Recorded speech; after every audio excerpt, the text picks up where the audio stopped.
नमस्कार दोस्तों। भगवान शिव, माता पार्वती और गणेश जी के परिवार की इस तस्वीर को तो आप लोगों ने कई बार देखे होंगे, लेकिन क्या आप लोगों ने इस तस्वीर को गौर से समझने की कोशिश की है कि ये तस्वीर इस दुनिया को क्या मैसेज पहुंचाना चाहती है, क्या समझाना चाहती है?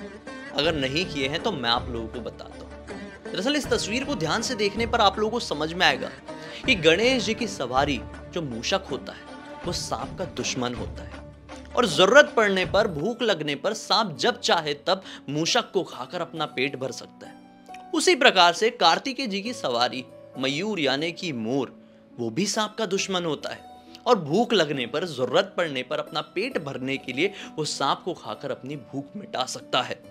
बिल्कुल उसी प्रकार से सिंह, शेर यानी कि माता दुर्गा की सवारी जरूरत पड़ने पर मयूर को भी खा सकता है और बैल को भी खाकर अपनी भूख मिटा सकता है। लेकिन इस तस्वीर में ऐसा कुछ नहीं है। मुस्कुराती हुई ये तस्वीर इस दुनिया को ये मैसेज पहुंचाना चाहती है कि दुनिया में चाहे जैसे भी हालात हो, आपका परिवार जिस किसी भी परेशानी का सामना कर रहा हो, उस परेशानी का हंसकर, मुस्कुराकर सामना करें। ऐसा करने पर बड़ी से बड़ी परेशानी, गंदी से गंदी सिचुएशन आपके परिवार को तोड़ नहीं पाएगी और ना ही किसी भी तरह का नुकसान पहुंचा पाएगी।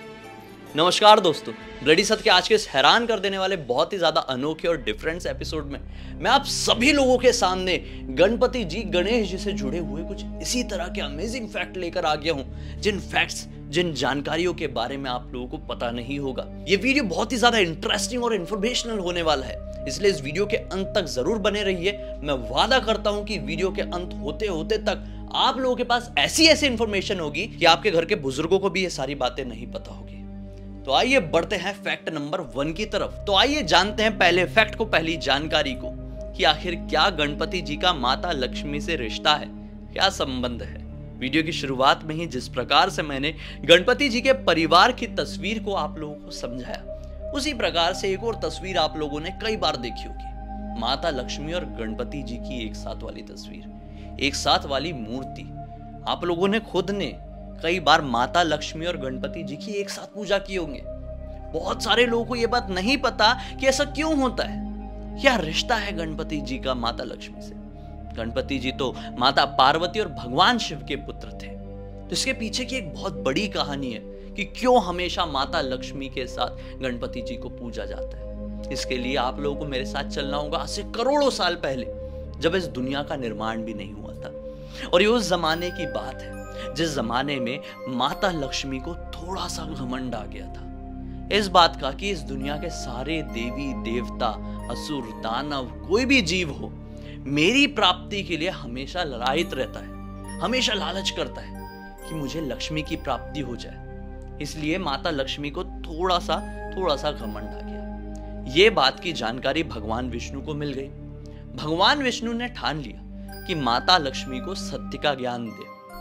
भगवान विष्णु ने माता लक्ष्मी को यह कहा कि क्या आप जानती हैं कि आप अभी भी पूरी तरह से पूर्ण नहीं हैं, और अगर आप पूर्ण नहीं हैं तो आपका यह समझना कि पूरी सृष्टि आपको पाना चाहती है और आपको पाने के लिए ललायित रहती है, वो पूरी तरह से गलत होगा। एक बार आप पूर्ण हो जाएं तो उसके बाद आप अपने आप को सर्वश्रेष्ठ कह सकती हैं। माता लक्ष्मी चिंता करने लगी कि ऐसी क्या चीज है जो मुझे अपूर्ण कर रही है, ऐसी क्या चीज है जो मुझे अधूरा बना रही है।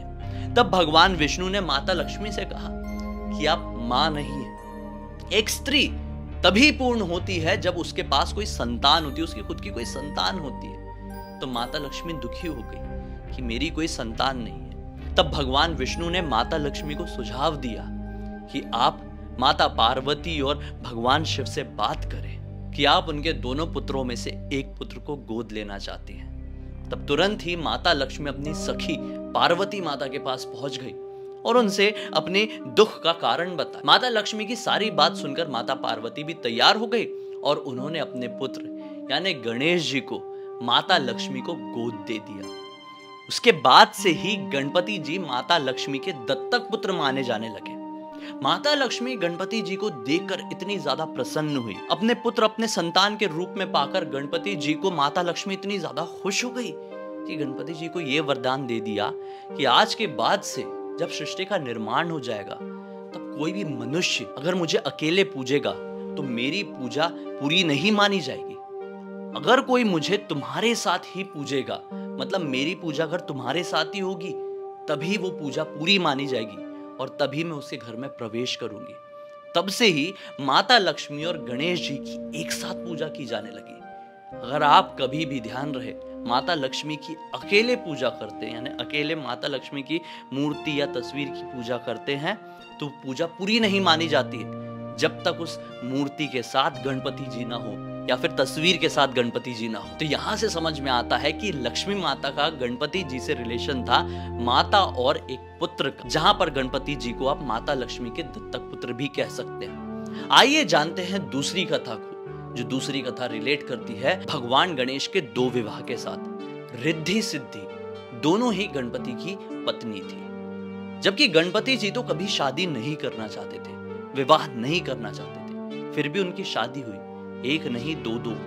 इसके पीछे ही क्या कहानी है, बड़ी ही इंटरेस्टिंग। एक बार की बात है, सृष्टि का निर्माण हो गया था और गणेश जी गंगा नदी के तट पर विचरण कर रहे थे। उसी दौरान उनका मिलना माता तुलसी से हुआ।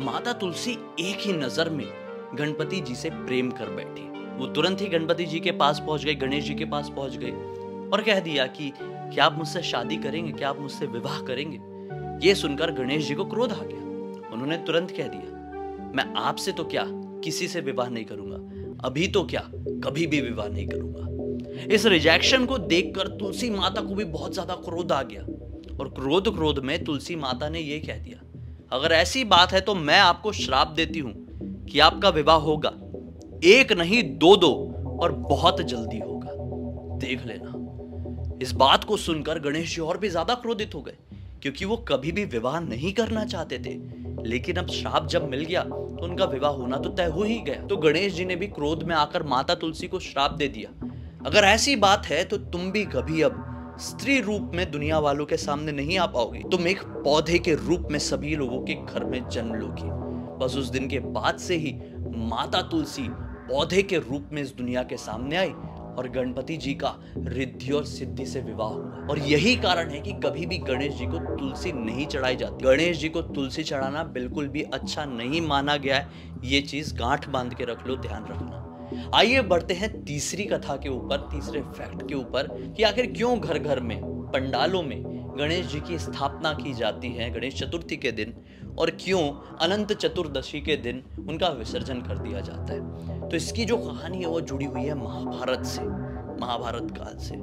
महाभारत का युद्ध जब खत्म हो गया था तो वेद व्यास को सारी बातें पता थी। अब वेद व्यास चाहते थे कि महाभारत को आसान भाषा में एक पुस्तक में उतार दे, एक ग्रंथ बना दे, काव्य बना दे।